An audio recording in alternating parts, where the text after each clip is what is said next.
are grateful to our sponsors, Kelly Stafford with Stafford Tree Service, and also Kow Cow Manure. If you need your trees trimmed locally, remember Stafford Tree Service at staffordtreesvc.com. And please visit Kow Cow Manure, that's K-O-W. Remember, both of the contact details are in the description below. Had a response recently from one of our viewers who said, look, I've got a Pittosporum, but it's having some problems, some spots in the foliage.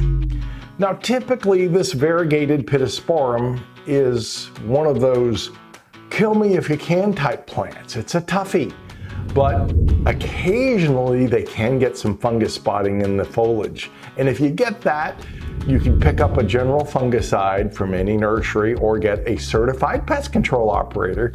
That's who I'd prefer you get to handle chemicals. And I know a lot of people today, it's fashionable to say, oh, but the lawn guy might be able to do it. Not really. Legally, in almost every state, you should be a certified pest control operator in lawn and ornamental if you're handling pesticides. If the guy is doing your trees, he's not a certified pest control operator. If he's mowing your grass, he's not necessarily a certified pest control operator. Ask him to show him your card. Because if he's out there just willy-nilly spraying, saying, Mama said I could, well, that doesn't mean that it's really should be doing that, should he? Now, this Pittosporum can have some root problems. If you plant it on a little bit of a catcher's mound. Don't plant it in the lowest area because they can get into a couple of fungal pathogens in the roots, in the soil. So by making that area a little bit raised, you're going to have better results.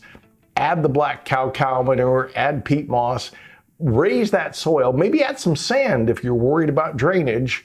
You could add some perlite if you really need to. That'll help make sure the water goes through. Even light pebbles can sometimes be used in the base because you want to make sure it doesn't sit in water.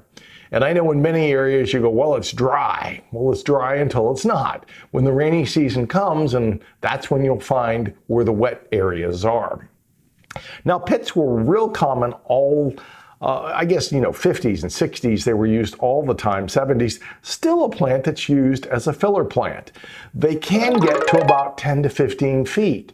So you will probably have to trim it to keep it in a hedge form, or sometimes they're used as a screening plant between you and a neighbor or you and another view.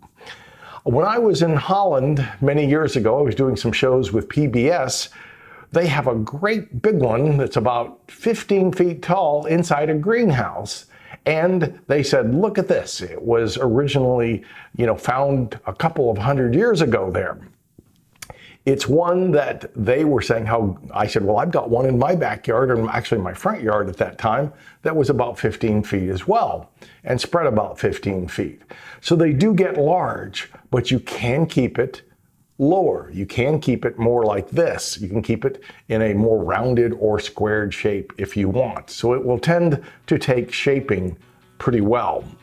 The Pittosporum is one that you'll see it in all green, and you'll also see it in this variegation. I think the variegation gives it a little something different than the all green. The variegated may not grow quite as quickly as the all green. Now, this is probably either one book says Australia, another book said, Asia, where this originally came from.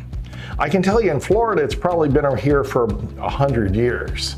So it's kind of a standard landscape plant, but it can be used down to about 10 degrees. So you'll see it used on much of the southern half of the United States as a landscape plant, as a shrub, or as a small tree. Could be trimmed up as a tree. Now, I know some people will say, well, it's not a native. I give you permission to have this. And if you want to show me your beautiful pit that's growing well in your backyard or your front yard, remember that new videos will be dropping on your favorite social media platform every Saturday at 10 a.m. And if you send me a picture, we might put it up on our screen as well of your pretty pit or any other plant that's doing well, or maybe more importantly, plants that aren't doing that well for you. You can send me pictures and I will try to it'll let me know A, where you're from, and B, I'll know what kind of problems you're having or successes. Thanks for watching.